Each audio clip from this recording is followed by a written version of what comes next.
these, my thinking got confirmed recently because, as you know, Pfizer is now releasing or forced to release documents that they wanted to keep secret for 75 years due to court order and FOIA requests that were successful. Now they're releasing thousands and thousands of pages of documentation, including the packages that FDA supposedly used for approval, for the data that the FDA used for approval. So I got one such package. It contains what's called non-clinical testing. And this is everything. So as you know, the clinical trial process is very complex and typically very long. We have what's called preclinical testing, which is when the vaccine or drug product is tested on cell lines and animals before it goes into human clinical trials. And so, so here, this is a page from, for example, what I found. The first thing I found is that Pfizer was testing, preclinically was testing different versions of the product. And to me, that was immediately surprising because it's not allowed according to FDA guidances, it's not allowed to test under the same investigational new drug application to test various versions of the product. So as I was suspicious already that they have different formulations, I now see clear evidence that they do in fact have different versions, which means different formulations. And I looked into this further and I found that actually throughout the whole process, starting from animals and then going into human clinical trials, they were allowed by the FDA to test different versions of the product, different categories entirely. So some modified RNA, unmodified RNA, and self-amplifying RNA, and also spike protein by itself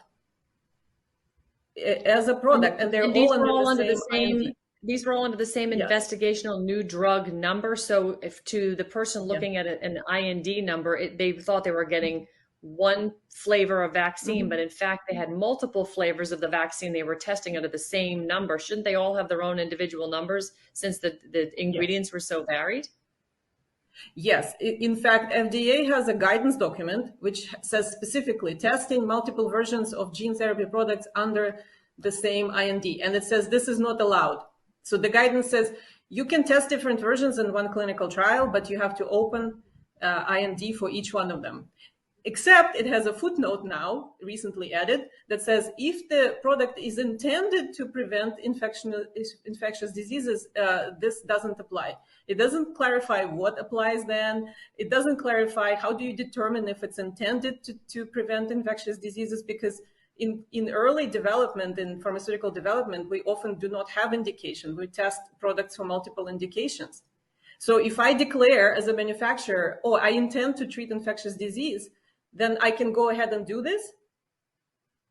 So that's just incredible breakdown of the regulatory process and corruption. It really sounds. Well, I mean, there's more to the breakdown of the regulatory process, because you had another finding that basically says the toxicity of the COVID-19 vaccine's mRNA active ingredient was actually never studied. So they're injecting mRNA material into these billions of people worldwide, and it's never been studied. I mean, you really are the human trial, aren't you? Exactly. So what they did is it's a very clever trick. As you know, their product is a combination of two things. It's the RNA or mRNA or whatever RNA they're declaring, the coding for spike protein. So this is a sequence, a piece of code, synthetically generated, and then this code is encapsulated in a lipid nanoparticle platform, which they call their delivery platform. Right. And this is not unusual. There are many drugs that are formulated in a novel delivery. So we're all familiar with sustained release products, for example. It's the same product, but it's released more slowly in a different delivery platform. So that's not novel. FDA has extensive guidances for these kinds of things. And it says you are supposed to test the delivery separately, all the pieces that are being delivered separately, such as this code, and together in the final testing. So end to end, everything in pieces and then together.